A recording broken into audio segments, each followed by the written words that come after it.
Γεια, είμαι ο Νάτς και αυτή είναι η ιστορία μου για την αμαρτία της πρωτογεννημένης. Αφηγηθείτε τον μύθο.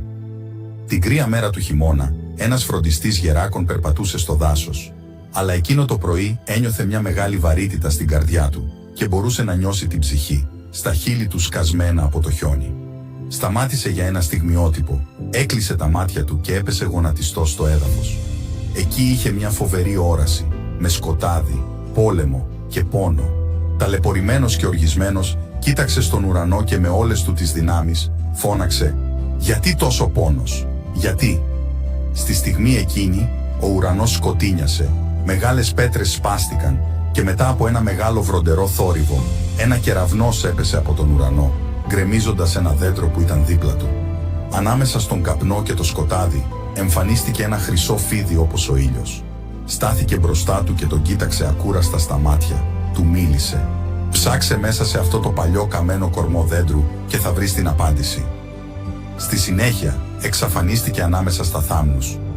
Εντυπωσιασμένος από τα λόγια του φιδιού, ο άνθρωπος μπορούσε μόνο να σκεφτεί το μυστικό που κρυβόταν μέσα σε εκείνο το δέντρο, επιλεγμένο από έναν κεραυνό.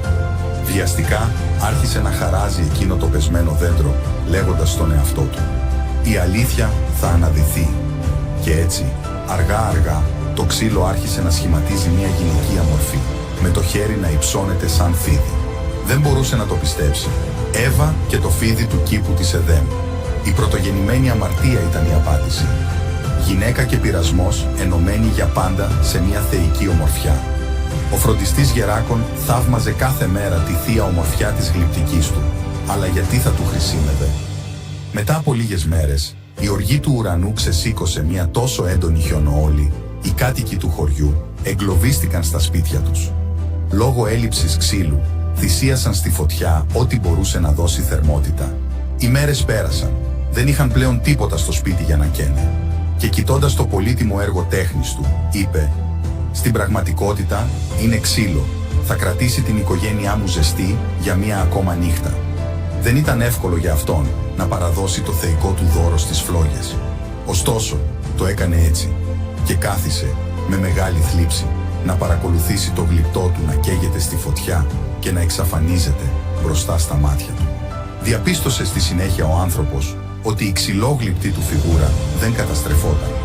Περιστρεφόταν αργά μεταξύ των φλογών και παρήγαγε έναν τόσο δυνατό και σταθερό θερμότητα που κατάφερε να λιώσει όλο το χιόνι του βουνού. Τότε ο γεράκος, εμπνευσμένος από μια θεϊκή και ζωώδη ένστικτο, άλματα και έπιασε το γλυπτό από το κεφάλι του φιδιού, διασώζοντας το θαύμα που έσωσε το χωριό. Κοίταξε τον αφεντικό του και κάνοντας νόημα με το κεφάλι να τον ακολουθήσει. Πετώντας με τα ισχυρά νύχια του, έφερε τη φιγούρα μέχρι το ερημικό παρεκκλήσι και την αφήνει προσεκτικά πάνω στο βωμό.